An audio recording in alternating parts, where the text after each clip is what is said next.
Phase 1 of the upside down starts now. Welcome to part 1 of my complete Vecna build.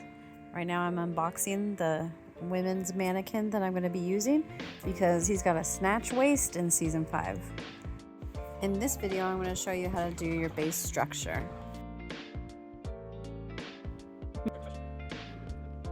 One thing that I did like about this mannequin, even though I thought the arms would be more adjustable, is that it does have a blank face that I can start with.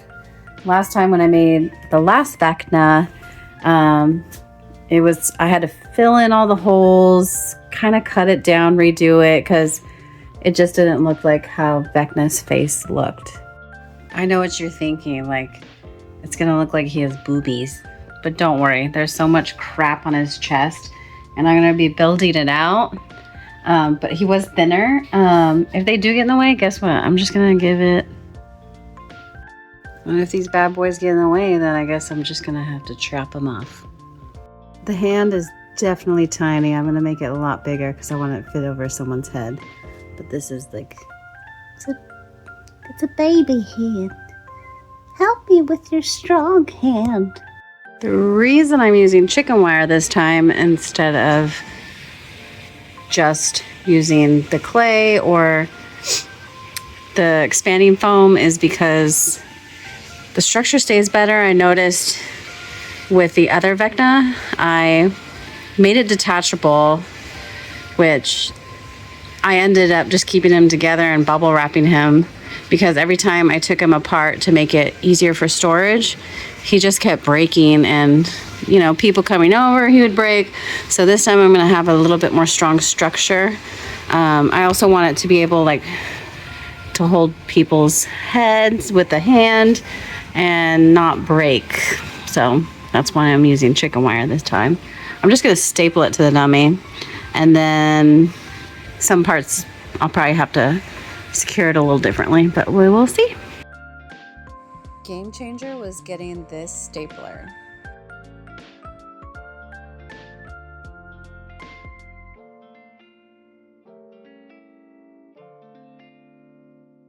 I did this on my last build for the snake that we made, and it's just a lot faster than sitting there and trying to use the wire cutters to cut the edges. See, that's wire cutter side, that is the Dremel side.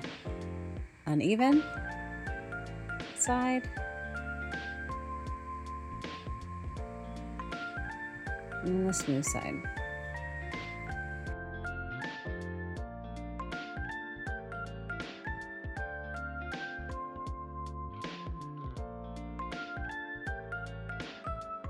Since I am using a women's mannequin, the hands are small, so I had to make it bigger and extend the fingers, which I will show you later on. I actually went longer than that because I needed it to be more symmetrical. Working on Vecna's other arm, the more extended version with his claws, and I had to get more chicken wire, of course.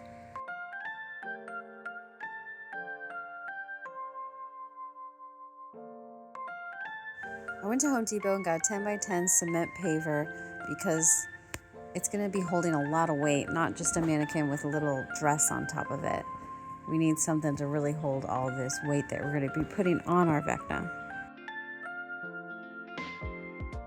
This is my setup to basically make it easier to put the saran wrap around the wire parts. Once everything's covered, then I cut away and just fold in the saran wrap so everything's smooth and none of the expanding foam and any of the clay foam will be seeping in.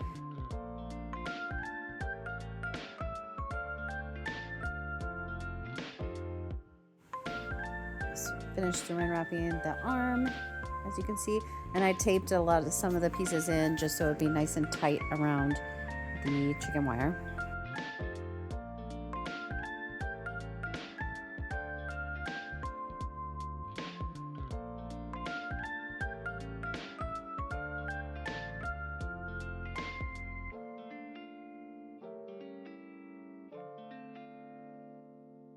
Don't worry about going too crazy with the chicken wire. You can always add stuff with expanding foam, which I do later on.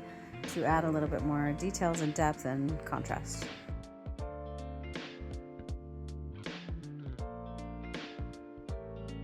Now that we have a strong base, we can start building him up and seeing how he's standing, if I need to add anything before I start on the lower part of the body.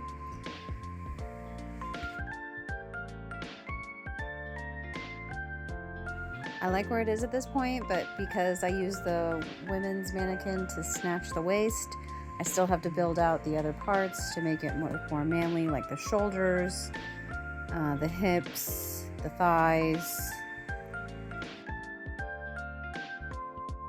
What's great about expanding foam is you just can cut it away and start over again, or add more and then start again and add more and start again. Most of the expanding foam parts I shaved away, but I'm actually going to be using air foam clay on top to make it more defined. So here's where I started putting the air foam clay on his hand and his arm, and eventually down to the feet. Once I added the air foam clay, it was getting heavy for the arm, so I stuck a bunch of towels inside there just so his arm would stay risen up to the level that I liked. Because he's getting heavier now with the air foam clay, I had to wrap a cord around his neck, his waist, and then I screwed into the cement paver to hold him, which this holds over 1,000 pounds, so it's fine, it's gonna stay. Here I had the plastic covering around the hand that I extended because I wanted the fingers to curl in and I wanted it to dry like that.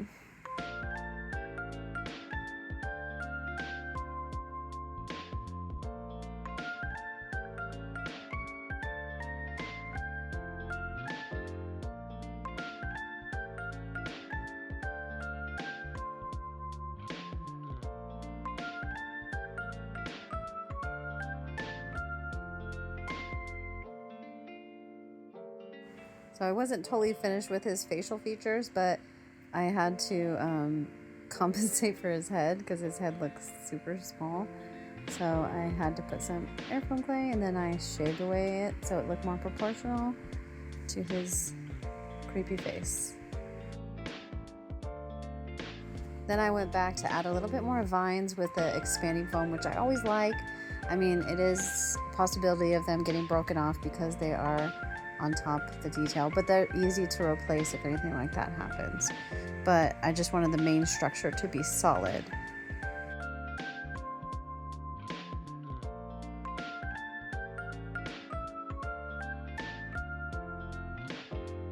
If this video was helpful, please like and subscribe. Once I finish more details and paint him, I will have a part 2 video coming out. And also when I get my glass eyeballs from the Netherlands, he will be set.